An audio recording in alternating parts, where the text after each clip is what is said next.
Es contigo, bendita eres entre todas las mujeres y bendito sea el fruto de tu vientre, Jesús.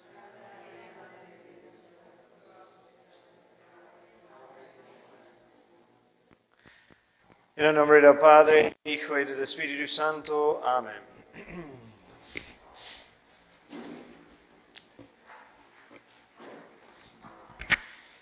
Ok, muy bien.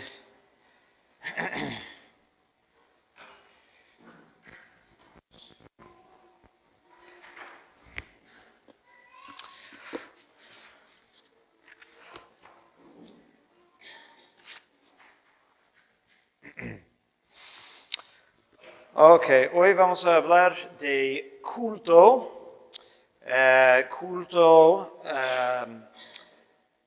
a Dios y todo lo que tiene que ver con Dios, unas distinciones en el tipo de culto que podemos rendir. Entonces, primero, bueno, Dios es digno de toda alabanza y de hecho existimos por ese fin de dar culto a Dios. Okay, ahora, en modernidad, podemos pensar en culto como algo, pues, extra, adicional, no tan esencial, ¿no? Porque estamos acostumbrados de pensar de que mi religión es algo que hago tal vez una vez a la semana y es privado y no tiene mucho que ver con todo lo demás, ¿sí?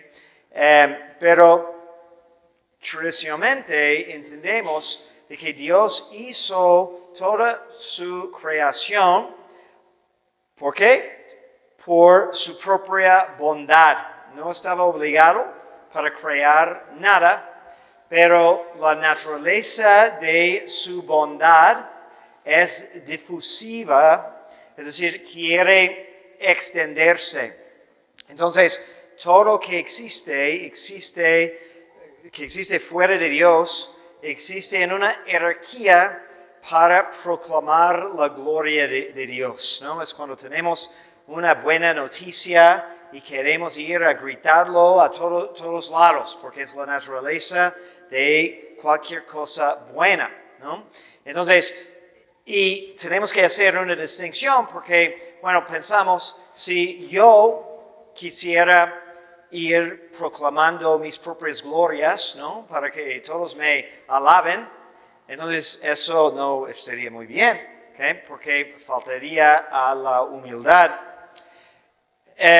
Y es correcto, no debemos de ir queriendo que los demás nos alaben, mucho menos que nos den culto, ¿okay? Pero hay una gran diferencia entre nosotros y Dios, obviamente, que Dios es el sumo bien y es la causa de cualquier otro bien. Entonces el problema cuando nosotros queremos exaltarnos es que queremos reclamar el bien, si es que tenemos algo de bien, como propio a nosotros, cuando realmente no es el caso. Todo bien que tenemos viene de Dios. Somos participantes. Obviamente tenemos que colaborar o cooperar y Dios nos va pues premiar por haber cooperado con su gracia. Pero no podemos reclamar nada bueno como nuestro.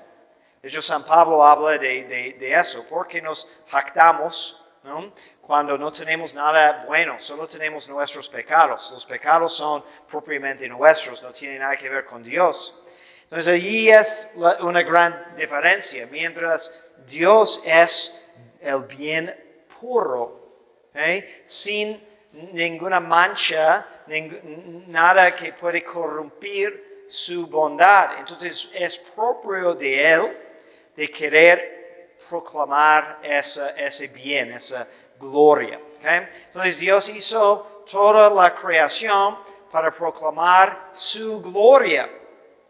Y cada criatura lo hace en diferentes maneras. ¿Okay? La mayoría de la creación lo hace pues sin pensar, porque no puede pensar, ¿no? Y nada más tenemos que ver la belleza de las montañas, o el mar, o animales, o lo que sea, y proclama la sabiduría y la bondad de Dios.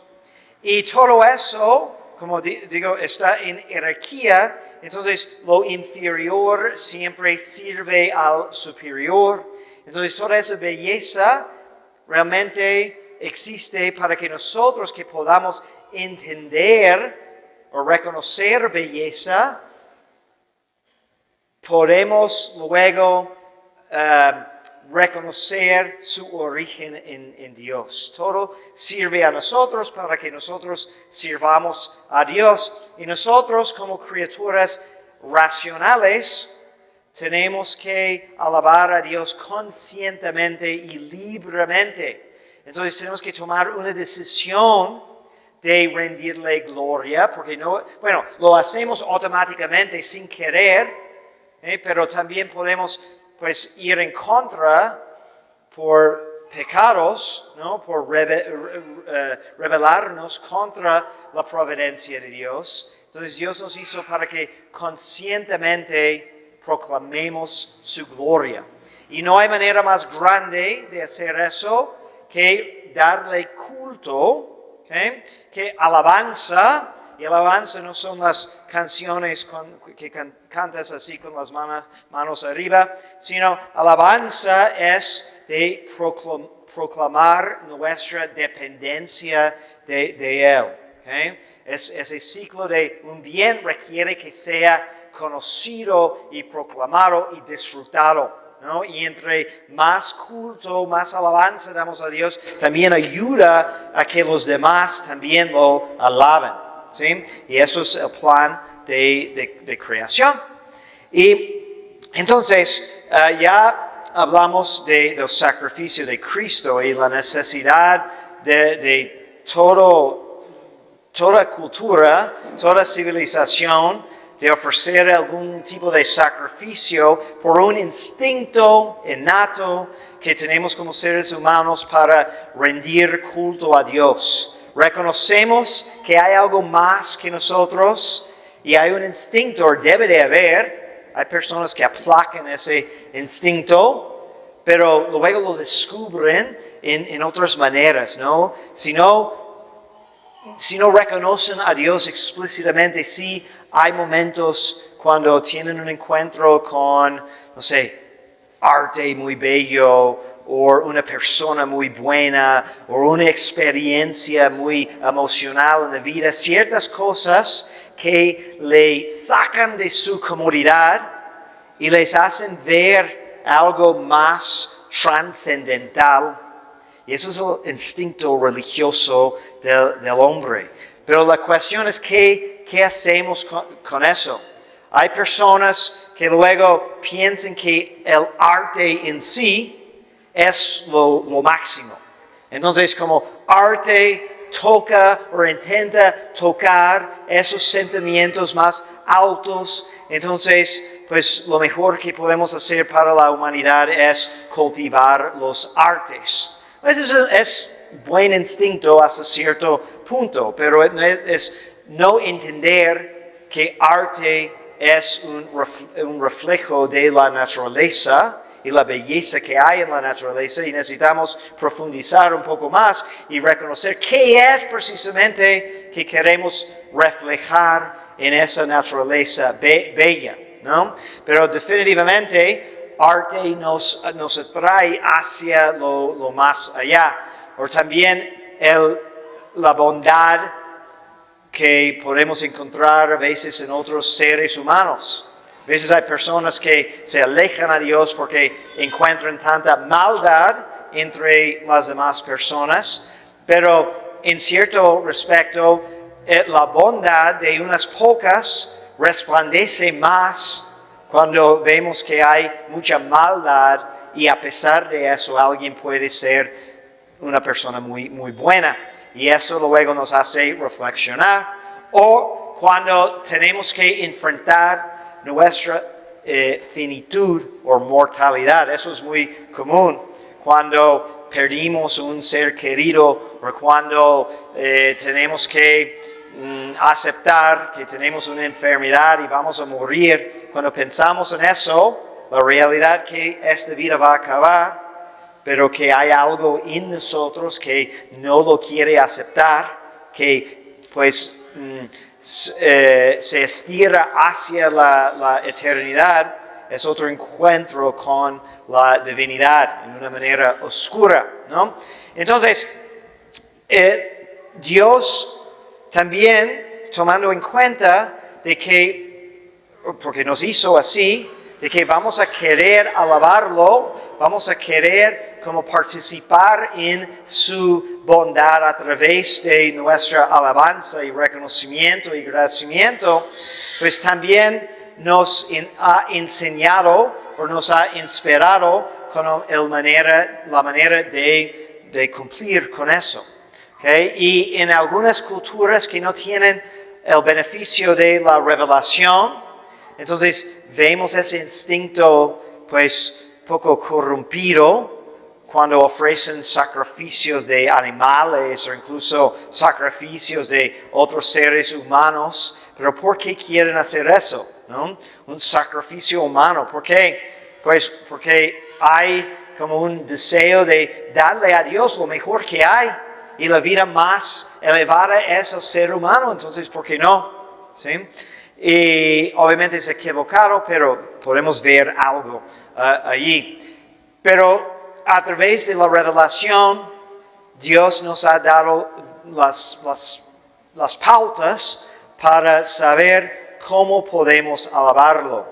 Y nunca va a ser perfecto. No hay ningún culto, ningún acto de culto que puede satisfacer la necesidad de dar esa gloria a Dios. Pero por lo menos si cumplimos con lo que Dios nos ha indicado, estamos haciendo lo mejor que podemos. Y cuando entendemos eso también, entendemos la necesidad entonces de orientar toda nuestra fuerza humana, sabiduría y talentos, todo al culto. Por eso, en otros contextos hemos hablado de cómo toda nuestra educación tiene para su finalidad la participación en el culto divino. Entonces, toda nuestra ciencia y habilidad y todo encuentra su perfección cuando puede integrarse en alguna manera al culto de Dios. Porque si no, pues esos esfuerzos que nos cuestan mucho a veces quedan al nivel muy finito, ¿no? No alcanzan la eternidad que anhelan. Y entonces, desde el Antiguo Testamento, Dios ha revelado cómo los israelitas tenían que dar culto a Dios. Y mucha de la historia del Antiguo Testamento ha sido sobre cómo ellos no obedecieron, que tenían otras ideas. Y es muy interesante porque cuando lo leímos ahora puede parecer muy extremo, ¿no? Muy exigente es Dios, ¿verdad? De que solo puedes ofrecer cierto tipo de incienso en cierta manera o ofrecer ciertos animales y ciertas personas nomás, y cualquier desviación Dios castiga pues muy gravemente, ¿no? Hasta con pena de muerte. Que fue el rey Saúl que recibió la instrucción de Dios, ¿no? De matar todo, ¿no? Y incluso los animales y todo eso. Pero luego Samuel se da cuenta de que Saúl había como conservado algunos animales con el pretexto, pensamos que sería bueno utilizar esto para los sacrificios. Parece una buena intención, ¿cómo no? Pero no fue la instrucción de Dios. También fue Saúl que pecó porque quería ofrecer, se desesperó y no siguió la instrucción de esperar que llegara al profeta Samuel para ofrecer el sacrificio. Dijo, bueno, yo lo puedo hacer, pero Dios también le castigó, le quitó el reino por esas ofensas. porque cumplir con lo que Dios manda en cuanto al culto es tan importante. Y luego en el Nuevo Testamento, pues ya no tenemos sacrificios de animales porque todo eso fue una prefiguración del sacrificio de Cristo, pero seguimos siendo seres humanos con necesidad de dar culto. Es interesante cómo los protestantes pues no entienden muy bien la naturaleza humana, porque hablan de alabanzas o hablan de culto, pero carece el aspecto más esencial del culto, que es ofrecer algún sacrificio. Claro, que también hay sacrificio de alabanza, pero el sacrificio de alabanza vale muy poco cuando no nos cuesta nada, ¿sí? Porque puedes cantar o puedes decir una oración, pero la inversión realmente es poco. Tal vez un poco más si tienes que ir a algún lugar, pero muchos protestantes piensan que eso es necesario. Puedes hacerlo desde tu casa, no tenemos que ir al templo ni nada. Entonces, ¿dónde está el sacrificio? Y claro que Cristo ofreció el sacrificio perfecto, pero no abolió la naturaleza humana. Y seguimos con esa necesidad de participar activamente en un acto de culto. ¿Okay? Entonces, culto podemos dividir, ¿okay? En diferentes categorías. ¿Okay? Entonces, de hecho, podemos hablar de culto en un sentido también muy extendido. ¿Okay? Obviamente en el sentido más estricto solamente podemos dar culto a Dios. ¿Okay? Y luego los protestantes nos critican y dicen que no pueden dar culto a los santos o a la Virgen María. ¿Okay? Y en el sentido más estricto es cierto, solo Dios puede recibir culto. Okay. Pero luego extendemos el significado de la palabra y no solamente es correcto y necesario dar culto a los santos, a la Virgen María, okay, pero incluso en la sociedad hay cierto culto que rendimos a otras personas, ¿sí? A gobernantes, a reyes, personas a quien debemos respeto. No estamos alabándolos como un Dios, pero estamos alabando en ellos cierta orden establecida por Dios o una autoridad que han recibido por Dios y es parte de ordenar nuestras relaciones sociales. ¿Okay?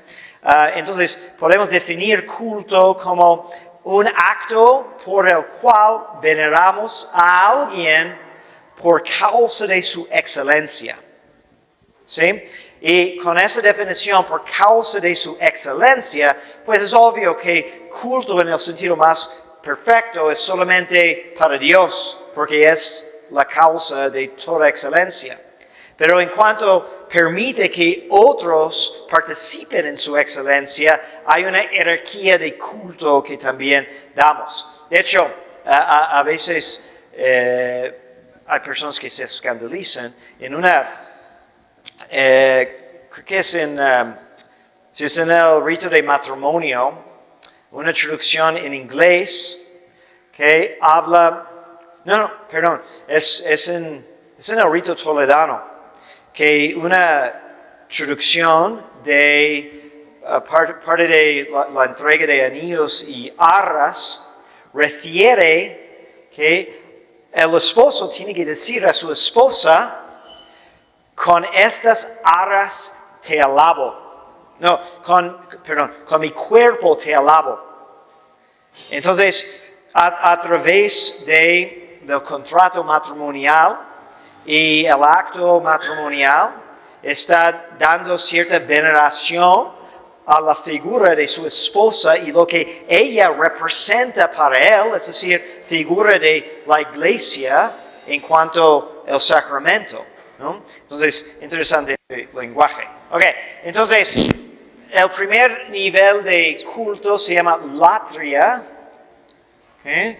Y latria, ¿okay?, es el honor más alto que damos solo a Dios. ¿Okay? Solo a Dios por su soberanía suprema y su excelencia y majestad infinita. Solo a Dios. Si empiezas a ofrecer culto de latria o adoración de latria a cualquier otro ser, eso sí es pecado. ¿Okay? Luego distinguimos dulia. Dulia, que es un honor rendido a los siervos de Dios por causa de sus dones sobrenaturales que vienen de Dios. Entonces, no los honramos como puros humanos. Es interesante porque en cultura postmoderna, donde pensamos que la religión no tiene nada que ver, muchas veces empezamos a dar un culto indebido a figuras históricas que realmente transciende, va más allá que la veneración que nosotros damos a los santos, porque cuando veneramos a los santos reconocemos que estamos venerando la gracia de Dios en ellos. Pero vamos no sé, aquí donde tienen los monumentos a los jaliscienses ilustres, o en todos lados hay cosas así. Está bien que una sociedad reconoce figuras históricas, pero cuando es totalmente masónico o apartado de Dios, ¿por qué los veneramos? ¿No? Por ejemplo, ahí está Fray Antonio Alcalde, y noté el otro día que dice que es filántropo, ¿no? No me acuerdo exactamente qué dice de él, pero por supuesto no va a decir que es santo, porque lo quiere honrar por otra cosa. Y qué bueno que lo dejan allí, porque tuvimos hace unos años la controversia en los Estados Unidos, tenemos en el Capitolio monumentos, cada estado puede mandar 2 estatuas de los personajes más importantes. Y creo que había 2 sacerdotes entre los 100 que estaban ahí, y por lo menos quitaron uno, ¿no? Porque el estado de California mandó a Fray Junípero Serra, que evangelizó toda California, pero luego como argumentaron de que abusó de los indígenas y es una figura religiosa, entonces lo quitaron y mandaron otro. Creo que todavía está ahí San Damián de Molokai para Hawái. Pero sí, y más, piensen en Rusia, ¿no? Entonces tienen allí en Rusia, en Moscú, tienen Lenin, ahí su cuerpo para la veneración. Entonces su cuerpo está conservado y la intención era explícitamente de los comunistas querían replicar la veneración a los santos. Y como tenemos a veces santos incorruptos, decían, no, la ciencia lo puede hacer incorrupto también. Y no he ido, pero he leído que, bueno, es un poco diferente, porque a pesar de cómo han tratado el cuerpo, ya no parece muy real, y tienen que retirarlo cada de vez en cuando para poner más maquillaje y arreglarlo, porque la ciencia no puede vencer totalmente la naturaleza. ¿Okay? También hay otro en medio que llamamos hiperdulia, que es para la Virgen. Y es hiper, porque es un poco más por la relación especial que la Virgen tiene con Dios y el plan de salvación. porque es mucho más allá que el culto que podemos dar a cualquier otro santo por su grandeza, ¿no? Muy particular. ¿Okay? El motivo para el culto puede ser absoluto. ¿Okay? Entonces, eso es cuando realmente solo refiere a culto ofrecido a Dios. Es solo porque Dios es tan grande. Pero es relativo, ¿okay? Cuando veneramos, cuando tenemos culto, por ejemplo, a las reliquias o a una imagen. Obviamente no damos culto como tal a una imagen. A veces incluso puede haber excesos que puede escandalizar porque no mantenemos las debidas distinciones, ¿okay? Y son cosas que debemos de corregir, ¿okay? O moderar. Pero es un culto relativo porque cuando honramos una imagen, no estamos honrando la imagen como tal. ¿Okay? Incluso es diferente que muchos paganos pensaban de sus ídolos, que pensaban que la estatua en sí era el Dios o tenía el poder de Dios. Obviamente hay veces cuando una imagen puede ser instrumento del poder de Dios, en raros casos de que pues hay un milagro con una imagen o algo así. Hay muchas imágenes de la Virgen que han tenido esa bendición, pero siempre es relativo porque no es por la imagen como tal. Incluso, aunque debemos respeto a esas cosas, pues no es, se puede ser destruido a veces por accidente, ¿no? Hay un incendio o algo, y no es como Dios fue lastimado, ¿no? Porque es una representación, ¿okay? Y debemos de distinguir en el culto entre el objeto material, lo que estamos reverenciando, ¿okay? Y el objeto formal, que es la razón por que lo estamos honrando, especialmente en cuestiones de los santos y en cuestiones de una veneración para la Virgen, que en algunos casos puede exceder los límites, o por lo menos debemos de saber cómo justificar o explicar para evitar los escándalos. Bien.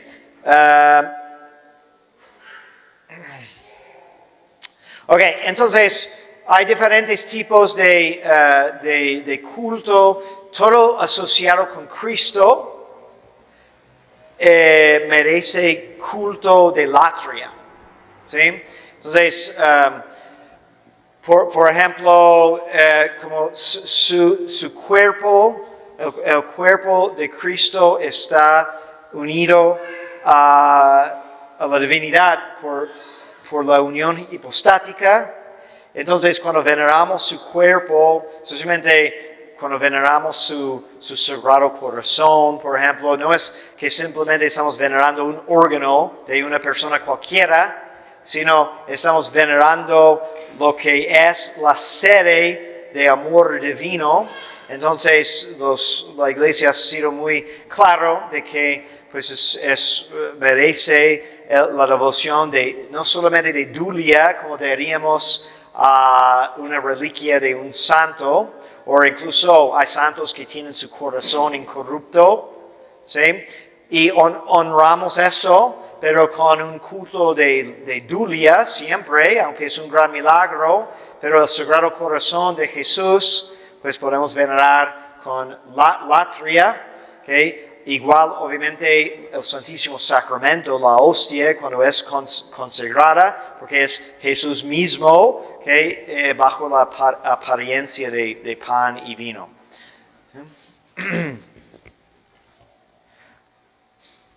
Ok. Y luego podemos, ¿hay preguntas sobre hasta aquí? ¿Una duda? ¿Sí? Pues vamos a llegar a eso. Sí, lo tengo un poco más adelante. Ok, ahora quiero hablar de la Santísima Virgen, okay, en particular, y la veneración que le damos a ella. Es buen momento porque en Adviento, que empieza la siguiente semana, hay un enfoque muy especial en ella, y también vamos a tener, pues acabamos de tener la fiesta de su presentación. Tenemos la fiesta de la Inmaculada Concepción, tenemos la fiesta de la Virgen de Guadalupe, de la Expectación, hay muchas fiestas marianas. ¿Okay? Entonces, que entendemos un poco sobre lo que enseña la Iglesia sobre la devoción a la Santísima Virgen. Entonces, todo honor que damos y toda su dignidad que deriva de... Tiene muchos privilegios, muchas bendiciones, obviamente, pero lo más excelso en ella es la gracia de la divina maternidad. ¿Okay? Entonces, como Dios la escogió desde toda la eternidad para ser madre de Dios, todo lo demás que decimos de ella se deriva de eso, de que ella es madre de Dios. ¿Okay? Y eso fue definido en el siglo IV de la Iglesia, en el concilio de Éfeso, en contra de la herejía de Nestorio, que decía, bueno, no le gustaba eso, porque quería decir que María era solamente madre de Jesús, o madre de la humanidad, ¿okay? Pero de decir que era madre de Dios le sonaba como blasfemia, y podemos entender cómo llegó a ese punto, porque pues madre de Dios, una madre, pues da luz, sí, pero es realmente la origen de su hijo, tiene cierta prioridad, ¿okay? Tiene autoridad sobre su hijo, entonces, ¿cómo vamos a decir que María es madre de Dios? Dios no tiene madre, no tiene origen. ¿Ok? Podemos entenderlo hasta allí. Pero lo que creemos sobre el misterio de la encarnación es que no hay división en Jesús. No son dos personas, es una persona con dos naturalezas, y por la comunicación de términos, entonces todo lo que podemos decir de Jesús, podemos predicar de Dios, ¿no? Entonces, es decir, cuando decimos que Jesús sufrió, podemos decir que Dios estaba sufriendo, ¿sí? Porque lo que predicamos de la naturaleza, predicamos de la naturaleza, predicamos de la persona. ¿Okay? Entonces, cuando profesamos de que Jesús nació de la Virgen María, entonces realmente nos permite decir de que María también es Madre de Dios, que llevaba Dios en su vientre, y eso es un misterio increíble. Obviamente no significa que Dios pues se originó de ella, que Dios existía desde antes, y de hecho es parte del misterio, ¿no? De que Dios creó su madre, ¿sí? Que no podemos decir de ninguna otra persona, ¿sí? Pero estamos pues frente a un gran milagro. Y bueno, aunque se definió en el concilio de Éfeso, no era nada nuevo, porque lo que definió el concilio, los cristianos creían desde el principio, y eso sabemos a través de algunos himnos o escritos de padres de la iglesia. Si no lo decían tal cual, con las mismas palabras, hay expresiones, por ejemplo, cuando dicen que María dio a luz a Dios, ¿ok? Entonces, es la idea. Entonces, la iglesia le dio el título de Theotokos en griego, es quien lleva Dios. Hay una antífona que rezamos en el oficio y la misa de la Virgen con mucha frecuencia, donde dice, quien todo el mundo no podía contener, se encerró en tus entrañas, oh Beata Virgen María. ¿Sí? Entonces, muy, muy bonito el misterio ahí. Okay. Este dogma fue defendido por San Cirilio, cuando dice, la Virgen concibió y parió la persona que es Dios. Generación no termina en la naturaleza, sino en la persona, quien subsiste y continúa. Decimos que tal mujer es madre de Pedro. ¿Okay? Nadie va a decir que ella es madre de la humanidad de Pedro. ¿Sí? Aunque también sabemos que la madre no crea, no es el principio de existencia del alma, provee la materia para que Dios crea directamente un alma que es la sustancia que llamamos persona, pero de todos modos decimos que ella es madre de Pedro y sería absurdo decir que no, ella es solo madre de su humanidad, ¿no? Y entonces, ¿por qué no vamos a decir lo mismo para la Santísima Virgen? La dignidad de ser madre de Dios, entonces, sobrepuja toda dignidad que hay, toda dignidad creada, excepto la dignidad de la unión hipostática. ¿Okay? Entonces, ¿quién recibió la mayor gracia posible entre todas las criaturas? Pues la humanidad de Jesús. ¿Okay?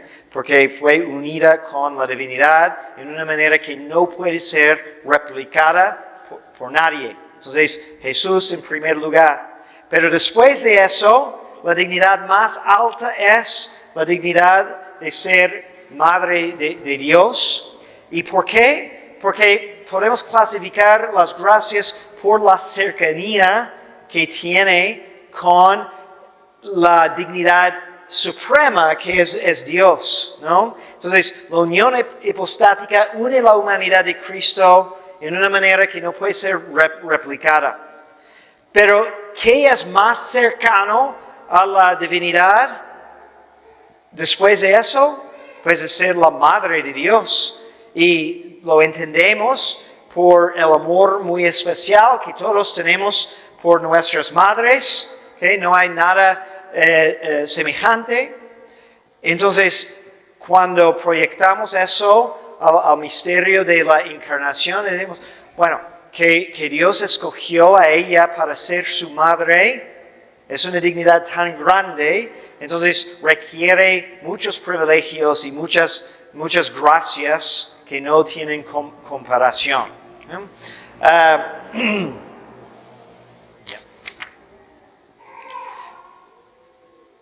Y a través, porque, bueno, podemos decir muchas cosas, que es próxima a la unión hipostática, que ella fue causa instrumental de la unión hipostática, fue por su consentimiento, por su instrumentalidad que tenemos la unión hipostática.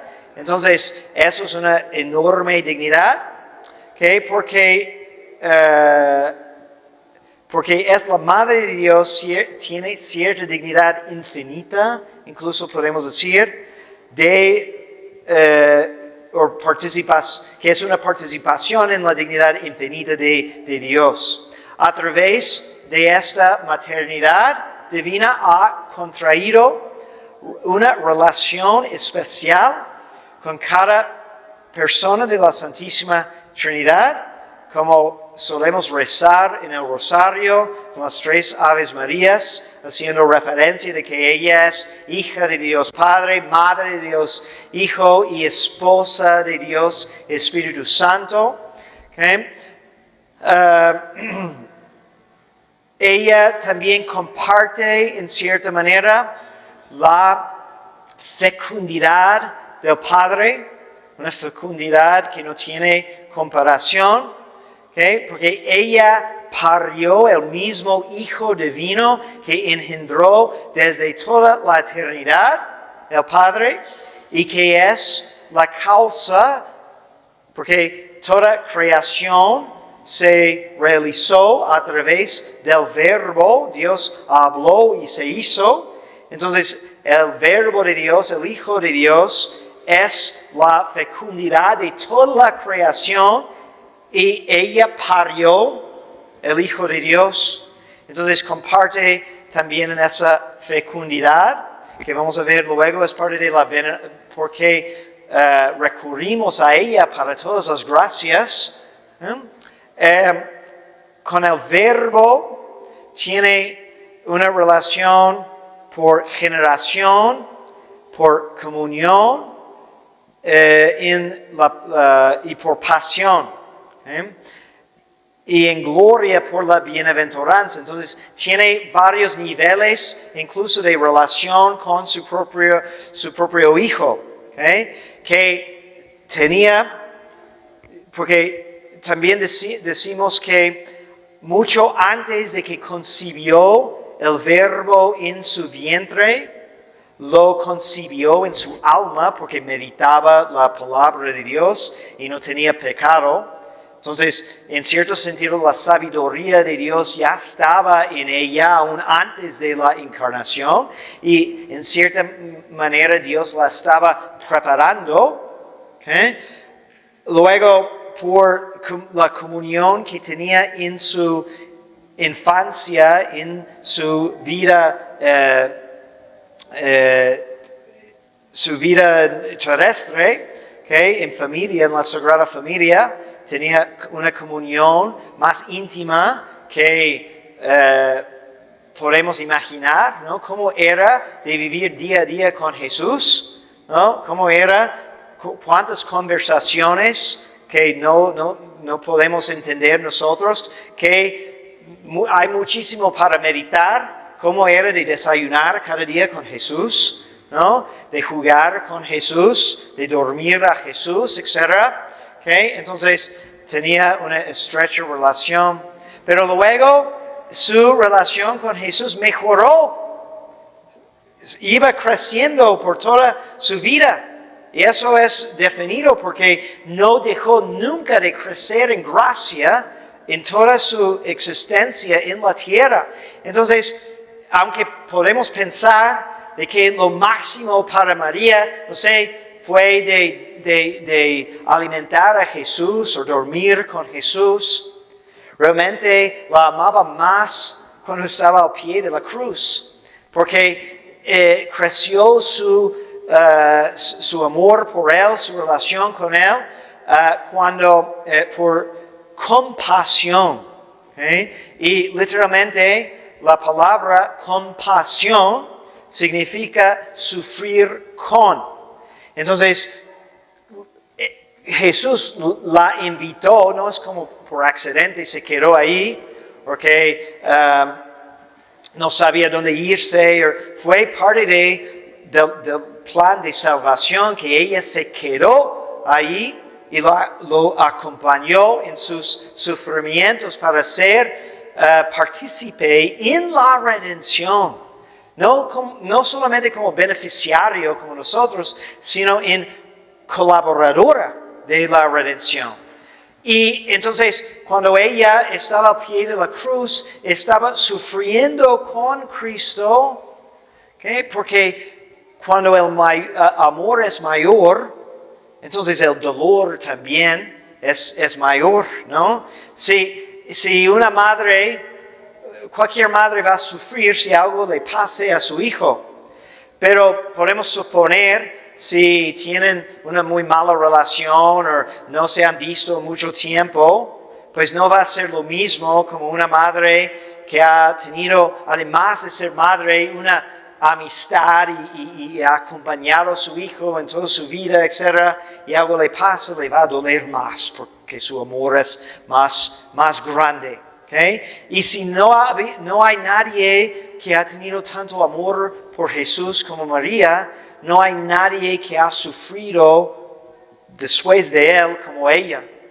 ¿Okay? Por eso veneramos incluso su inmaculado corazón, porque su corazón fue tan unido por amor de que la lanza que traspasó a Jesús, pues tuvo que primero traspasar a María. ¿Okay?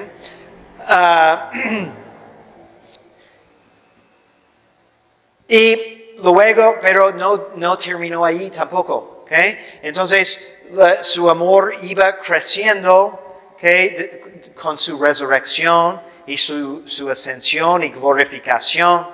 Porque a pesar de todo que disfrutaba María de Jesús en su vida en la tierra, no comparaba con lo que era de recibirlo en la Sagrada Comunión después de su resurrección. Ella también recibió el Espíritu Santo en Pentecostés, entonces vivía con más intimidad con Cristo por formar parte de su cuerpo místico. ¿Okay? Entonces, y la culminación, la perfección de todo eso es su asunción al cielo, ¿okay? Que corresponde con la resurrección de Cristo. También como compartió todo lo demás de su vida, también tiene que compartir su resurrección y gloria. ¿Okay? También decimos que es esposa del Espíritu Santo porque concibió a través del Espíritu Santo, y podemos suponer que no dejó nunca de tener una relación especial con el Espíritu Santo, y probablemente cuando recibió el Espíritu Santo en Pentecostés, lo recibió a un grado mayor que incluso los apóstoles, porque todos ellos eran pecadores. Ellos recibieron el Espíritu Santo también para hacer su ministerio de apóstol, pero ella, como no tenía ningún impedimento, podía recibirlo con toda su intensidad. Okay. Entonces, mucho para meditar aquí. De esta dignidad podemos derivar otros dignidades o privilegios de María, ¿okay? En particular su santidad, la santidad muy especial de la Santísima Virgen, ¿okay? Y luego su relación sobrenatural con todas las demás criaturas. ¿Okay? Entonces, cuando hablamos de las... Entonces vamos a... la Santísima Virgen, okay. Su privilegio principal es la maternidad divina, okay. Y de ahí proceden todos los demás privilegios, y queremos identificar dos consecuencias de su maternidad divina: su santidad y otras consecuencias que vienen bajo de eso, y su relación sobrenatural con las criaturas. Okay. Bien, entonces, primero, okay, cuando hablamos de su santidad, pues necesitamos hablar de su inmaculada concepción, porque ese dogma significa que era santa desde el primer momento de su existencia, okay, el cual ningún ser humano puede reclamar. ¿No? Nadie más es santo desde su primer momento de existencia. Okay? Bueno, aparte de Jesús, pero de personas humanas, solamente la Virgen María. Entonces, la idea de eso fue explicada por Beato Pío IX, en su decreto Ineffabilis, y definió que la doctrina que mantiene que la Santísima Virgen María, desde el primer instante de su concepción, fue conservada inmune de toda mancha de pecado original por una gracia singular y privilegio del Altísimo, considerando los méritos de Jesucristo, Salvador del género humano. Entonces, algunas cosas para decir sobre eso. Primero, la Virgen María fue conservada de la mancha, pero no del débito remoto por lo menos, porque pues seguía siendo un descendiente de Adán, entonces de la misma raza, y tenemos que distinguir eso porque ella fue conservada por una gracia particular, viendo los méritos futuros de Jesús. Entonces, Jesús es Salvador de María también. Y eso es importante porque en ese punto se escandalizan los protestantes, que quieren entendernos mal y piensan que queremos decir que ella no necesitaba salvación. Sí la necesitaba, pero Dios está fuera del tiempo, entonces previendo la salvación de Cristo, la aplicó los beneficios desde antes. Y no es tan extraño, porque en la economía de salvación, Dios siempre ha hecho eso.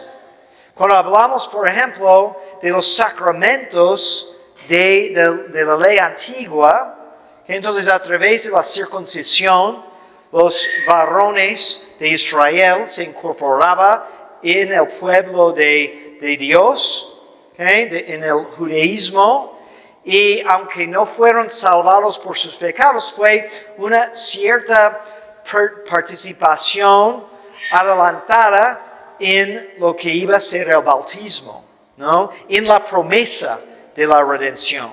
Entonces, no es igual, pero es semejante de que Dios está fuera del tiempo, entonces puede aplicar algo en anticipación. Igual como en recuerdo, cuando aplica a nosotros los méritos ganados por Cristo desde hace tiempo.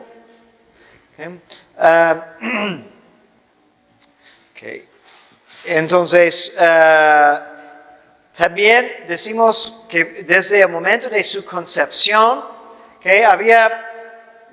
esta doctrina fue entendida o creída desde hace mucho tiempo, ¿no? Cuando hablamos de la definición de un dogma, no estamos diciendo que pues fue inventado, sino de que fue definido.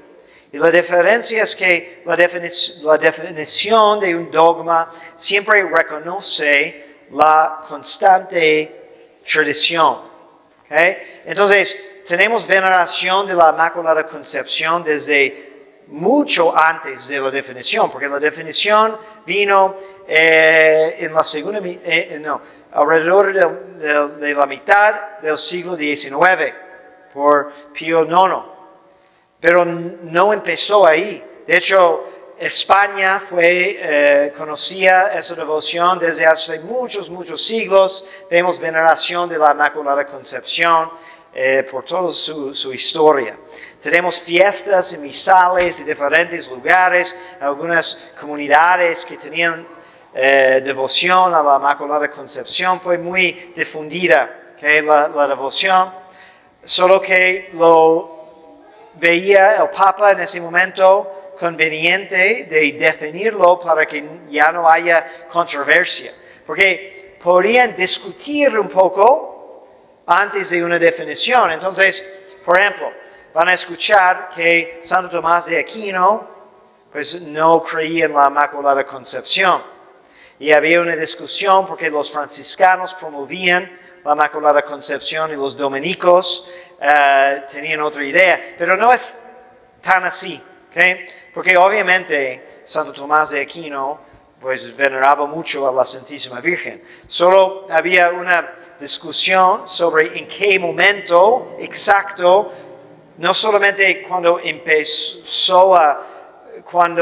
un embarazo empezó a ser una nueva persona, ¿okay? Porque hablaban de los primeros movimientos, ¿no? Entonces había una idea de que aún no había nueva persona, hasta que la mujer sentía movimiento en su vientre, ¿okay?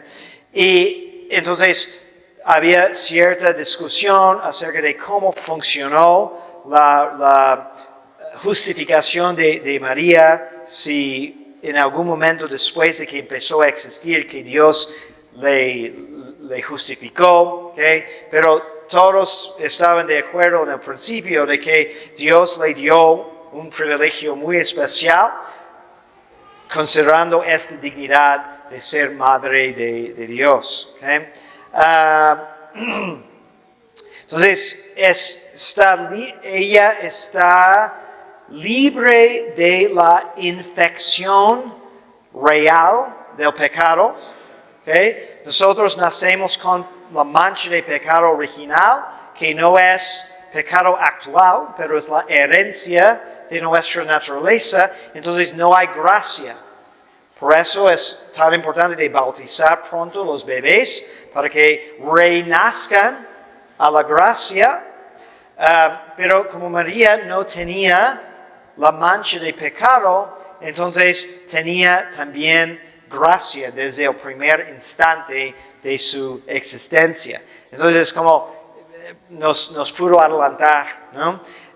Nosotros tenemos que esperar el bautismo para vivir en gracia y desde ahí puede ir creciendo. Pero ella tuvo 9 meses de adelantado en eso, ¿okay? Y iba creciendo por todo ese tiempo, toda su vida. ¿Okay? Fue santificada. Entonces, desde ese momento, y eso porque no hay intermedio entre el estado de pecado y el estado de gracia. No podemos estar libres de pecado y libres de gracia, o privados de gracia.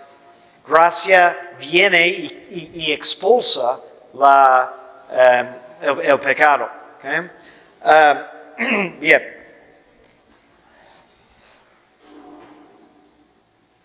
Cuando se formó su alma racional, es decir, ahora entendemos en su concepción, entonces fue justificada, que es privilegio no por mérito propio, sino de concesión gratuita y por méritos previstos de Cristo.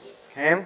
Entonces, eso es algo que atacan los modernistas y los protestantes, ¿okay? Porque realmente estamos hablando de algo sobrenatural y misterioso, pero podemos identificar algunas cosas.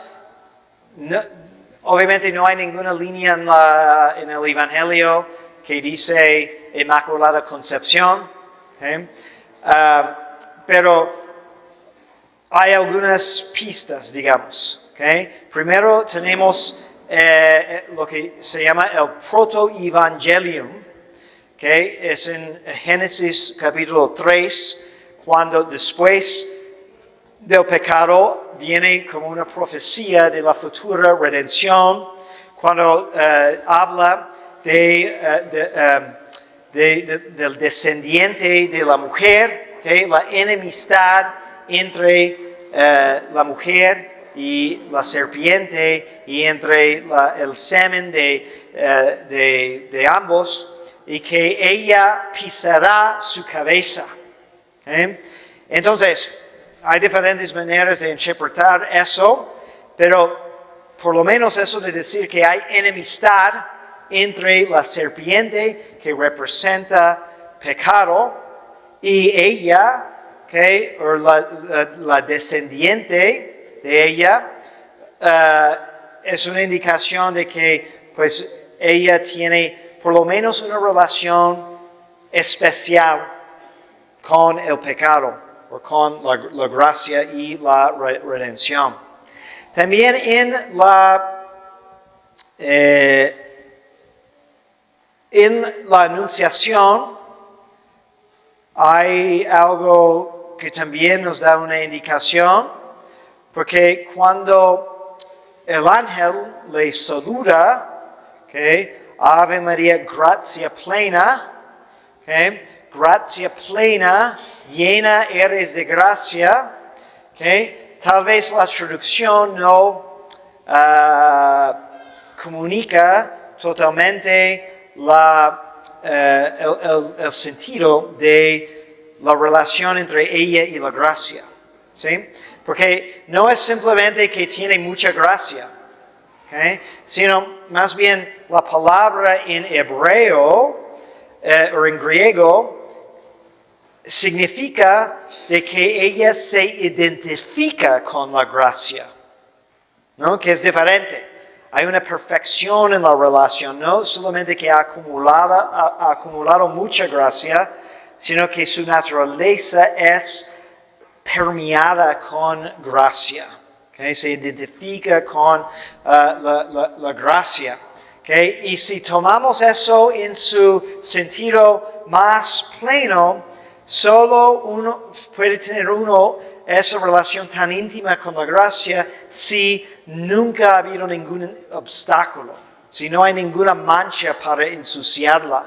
Es decir, la perfección de gracia que puede tener una criatura. Y entendemos eso porque ha tenido gracia desde el primer instante de su existencia.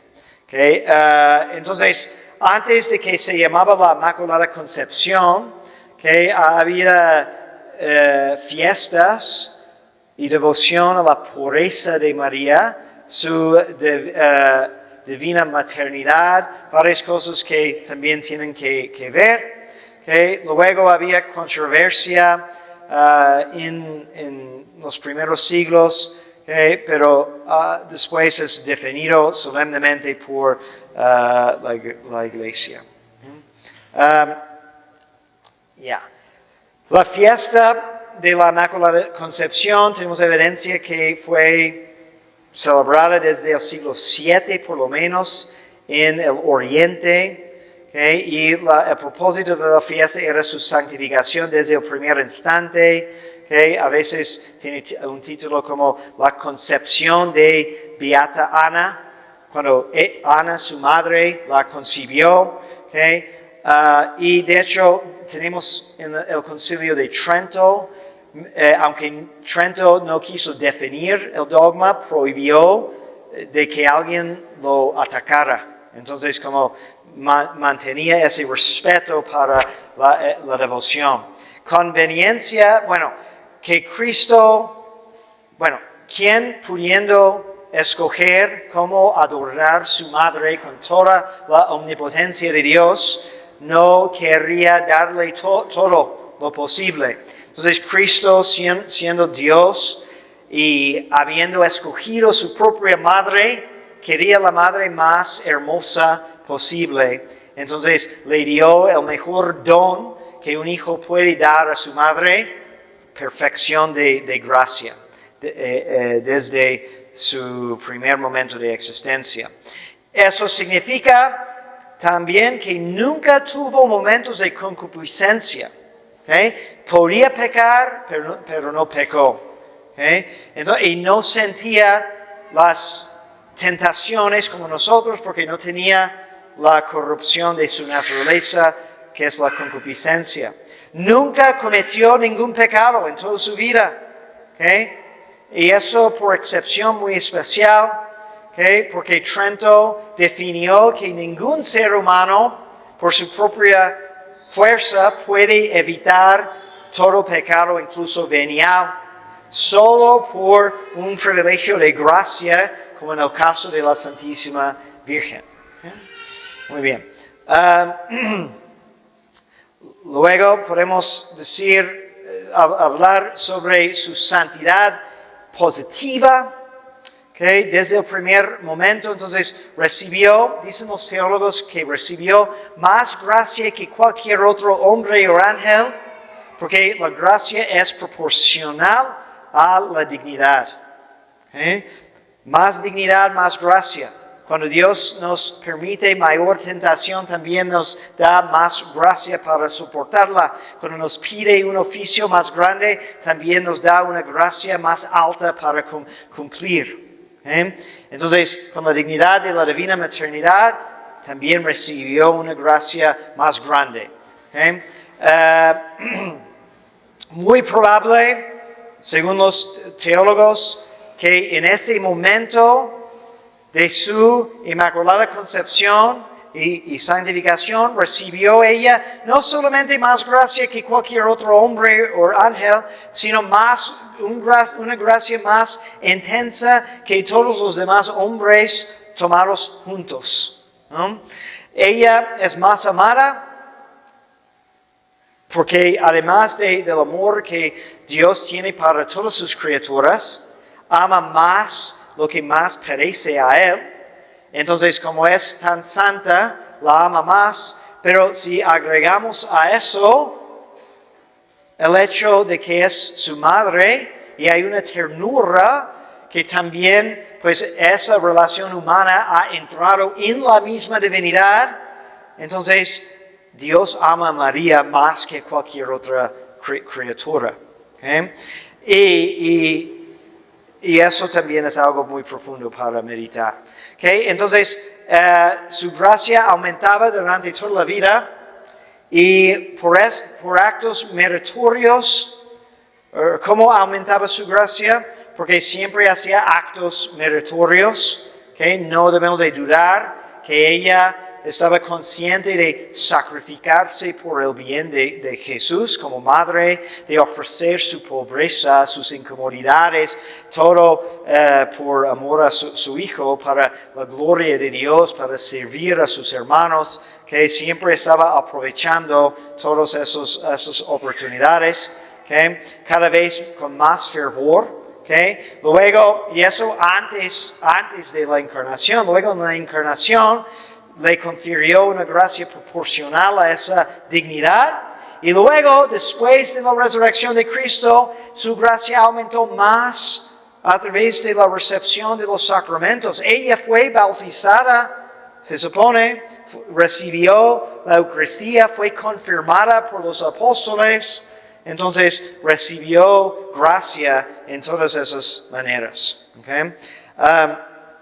Luego, podemos mencionar la Asunción,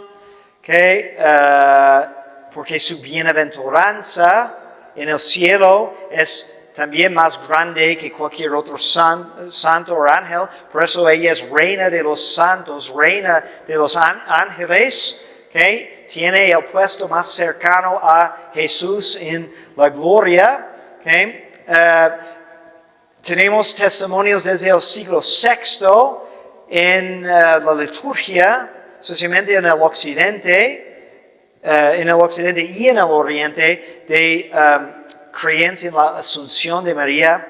Okay? Entonces es conveniente porque como Cristo ganó una victoria triple sobre la muerte por su impecabilidad, sobre la concupiscencia por su integridad y sobre la muerte por su resurrección, también María ganó una triple victoria sobre el pecado por su inmaculada concepción, sobre la concupiscencia por su maternidad virginal y sobre la muerte por su asunción. Este dogma fue definido el 1 de noviembre de 1950. Okay? También la Iglesia enseña su virginidad perpetua, okay? Que fue virgen antes, durante y después del parto. Lo contrario fue condenado por el Concilio Laterano en el año 649.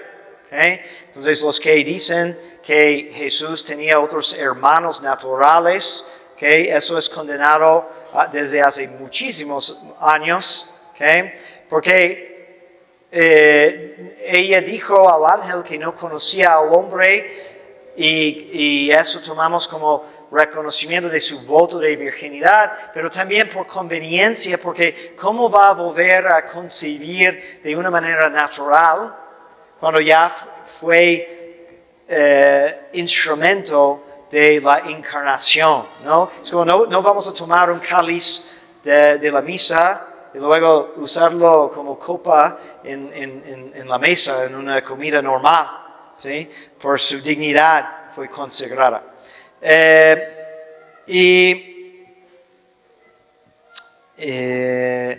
Si hubiera sido en su caso ingratitud. Luego, algunos títulos que le damos: es madre de todos los hombres, ¿okay? Porque es madre de la cabeza, entonces es también madre de todo el cuerpo. Eso, la evidencia de eso es cuando Jesús pues, nos encomienda a ella a través de San Juan, al pie de la cruz. Okay. Es madre por mérito congrua y es causa ejemplar de justificación en plano secundario dependiente de Cristo. Entonces podemos decir que María es co-redentora, y eso desde hace muchos siglos hemos dicho, obviamente porque ella no nos redimió, sino cooperó perfectamente con la redención. Y de hecho hay algunos que se escandalizan y no quieren. Dicen que no debemos de pedir que se defina eso, pero todos somos llamados a ser co-redentores con Cristo. Cuando ofrecemos nuestros sacrificios y pedimos por los demás, estamos cooperando con su redención. Entonces ella en una manera excelsa y sublime, ¿okay? Comparada con Eva en el sentido de ser madre de todos los vivos, ella es madre de todos los redimidos. ¿Okay? También es reina. Okay. Tenemos la imagen en el Antiguo Testamento de que la reina no era la esposa del rey, sino para los judíos era la madre del rey, porque el rey tenía muchas esposas. Entonces la madre reina estaba al lado del rey y podía interceder por los demás. Lo vemos con David y con Salomón y su madre. Okay. Y podemos decir también que es medianera de todas las gracias. Okay. Y eso es hermoso también, porque, bueno, como todas las gracias vienen de Jesús, y Jesús viene a nosotros a través de María, como dice San Luis de Montfort, de que pues Dios no cambia jamás sus maneras. Entonces Jesús, que nos llega a través de su gracia, no va a llegar a nosotros sino a través de María, ¿no? Y para los protestantes que no pueden aceptar eso, me gusta pensar, si alguno de ellos llega a salvarse, que van a tener que reconocer antes de entrar en el cielo que la gracia de salvarse les llegó a través de María, aunque la repudiaban, ¿no? Y entonces debemos de acudir a ella con toda confianza, porque no hay ninguna gracia que no pasa por sus manos. Hay una imagen, una pintura que me encanta, que tiene María allí al pie de la cruz, pero con un cáliz, y está como recolectando la sangre que sale de su corazón traspasado, ¿no? Entonces podemos pensar en todas las misas de que cuando eleva el cáliz, que es María que está allí recolectando la preciosísima sangre que representa todas las gracias, ¿para qué? Para luego repartirlas a todos sus hijos. Muy bien.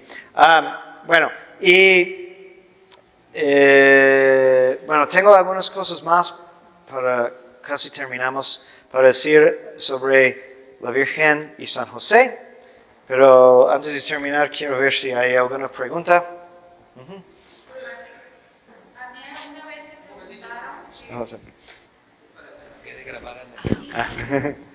Padre, a mí una vez me preguntaron que si la Virgen fue, en palabras coloquiales, preparada antes de nacer, en el nacimiento, y después preservada para ser la madre de Cristo, ¿qué mérito como humana tiene si todo fue pues, planeado por nuestro Señor. Pues yo la verdad lo único que tenía que decir es que al final de cuentas era humana y tenía voluntad propia y aún así decidió darle el sí a nuestro Señor y entregarse. Sí. Pero, o sea, sí de repente dije, bueno, si nuestro Señor la preparó como tal, o sea, la pregunta se me hacía bastante lógica, digo, no sé si estuve bien. Sí, y es igual con todos nosotros, ¿no? La providencia de Dios provee todo lo que Dios quiere lograr en cualquier persona, ¿no? Preparándonos con sus gracias, disponiendo las cosas, pero siempre condicionado por nuestra aceptación y cooperación. Entonces, no podemos pensar que nadie, incluso la Santísima Virgen, es predeterminado. Hay una bonita reflexión de San Bernardo sobre el lapso, cuando el ángel le saluda y le dice del plan de Dios, ¿no? Como toda la creación está esperando su respuesta con ansias, ¿no? Porque todo depende de eso. Pero la implicación es de que ella estaba libre para contestar. Y algo de evidencia vemos en la pregunta que le hace al ángel, ¿cómo puede ser? Como estaba no dudando, pero como consciente de su voto de virginidad y sabiendo cómo nacen todos los hombres, quería saber, ¿necesito hacer algo que no he hecho para cumplir con eso? Entonces ella siempre era un agente libre como cualquier ser humano.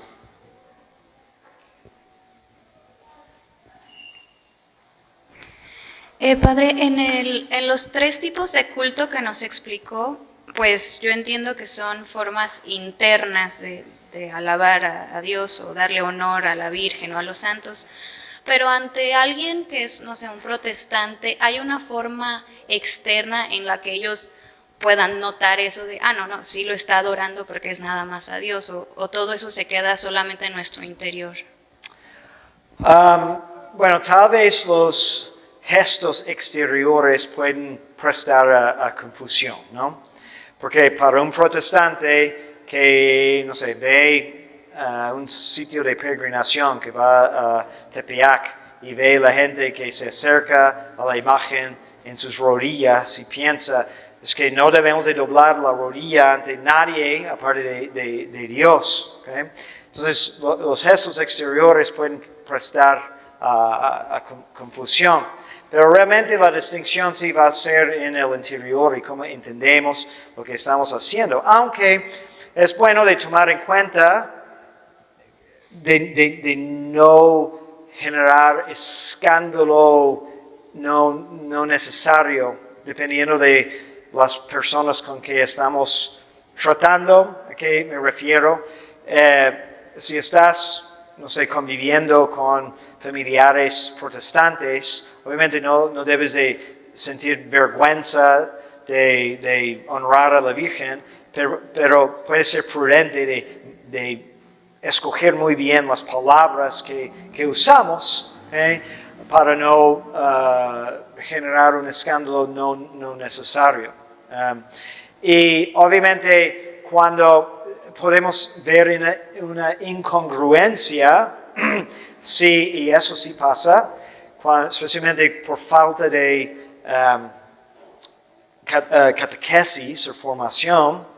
Si tenemos en un templo, ¿no? Imaginemos de que el altar principal con el Santísimo Sacramento es muy descuidado y nadie reza ahí, luego hay una capilla de un santo y todas las flores, toda la inversión está ahí y nadie está acá. Entonces, eso puede ser como una falta de formación. A lo mejor las personas no lo sienten así en su corazón, pero allí yo vería una necesidad de decirles, muy bien tener la devoción al santo, pero no dejen de visitar el Santísimo. De hecho, el santo quiere que pases a saludar a Jesús. De hecho, lo he visto en la fiesta de San Nicolás, por ejemplo, podemos tener muchos devotos en la capilla de San Nicolás y está empezando la misa y nadie piensa pasar a la misa, ¿no? Entonces, ¿qué quiere San Nicolás? ¿Que te quedes allí rezando o que quieres entrar en la misa donde hay más fuerza espiritual, ¿no? O las personas que no entienden ciertas distinciones. Un sacerdote me comentó, como fue miércoles de ceniza, y que, bueno, muchas veces en el rito tradicional damos las cenizas solo antes o después de la misa, y creo que en las 9 horas durante la misa. Y gente viene que nunca viene a misa, y estaba en el momento de la comunión, y alguien se hincó ahí en el comulgatorio, pero queriendo cenizas, no el Santísimo. Y pues, el padre empezó a darle la comunión, y la persona dice que prefiere las cenizas al sacramento. Eso es un problema. Sí.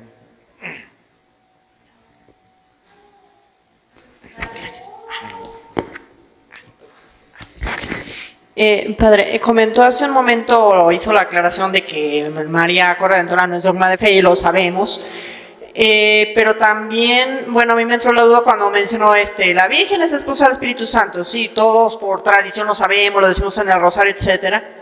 Pero una vez una catequista de muchos años, nuevo sordo, me alegaba, no, es que no es dogma de fe y no sé qué. O sea, mi duda concreta es si es dogma de fe o establecido o no, que es esposa de Dios Espíritu Santo. Yo no tengo duda de que sí lo sea, pero sí es un dogma de fe establecido como tal. No, técnicamente, bueno, cuando hablamos de dogma, referimos a algo definido por un concilio, por un decreto papal o por constancia en los credos y todo eso. Entonces, hay muchas cosas que comúnmente aceptamos en devoción.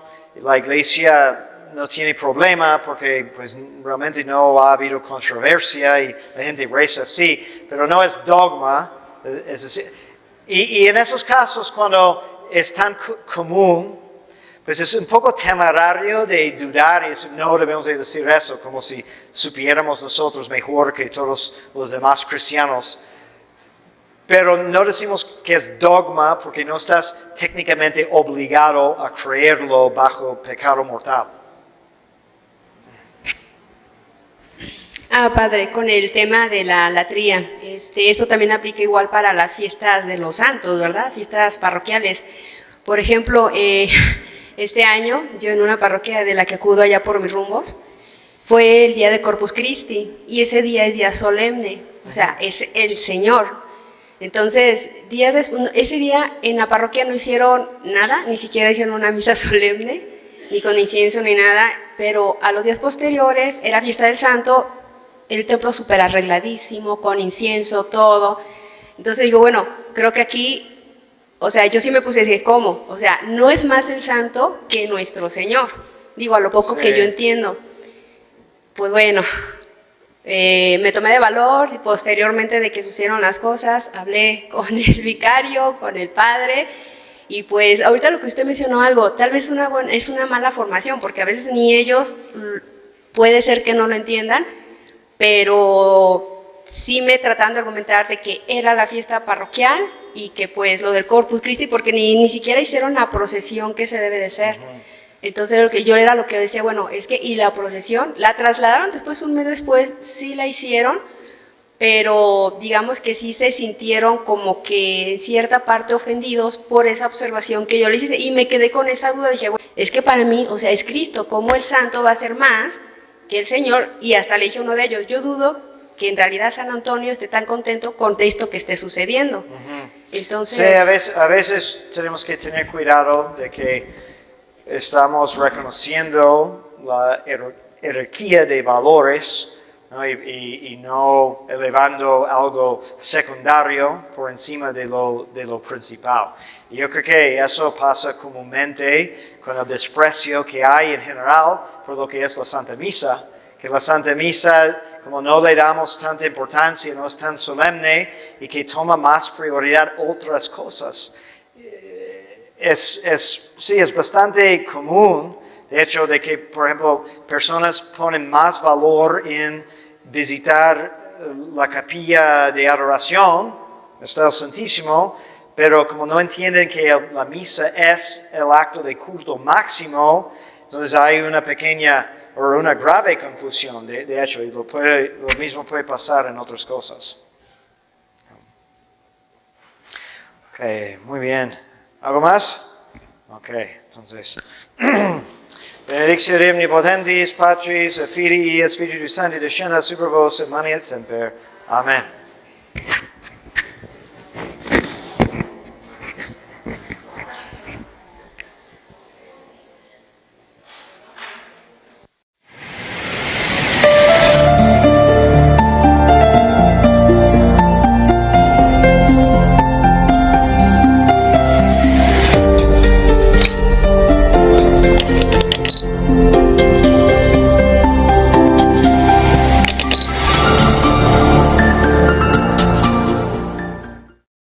Bueno,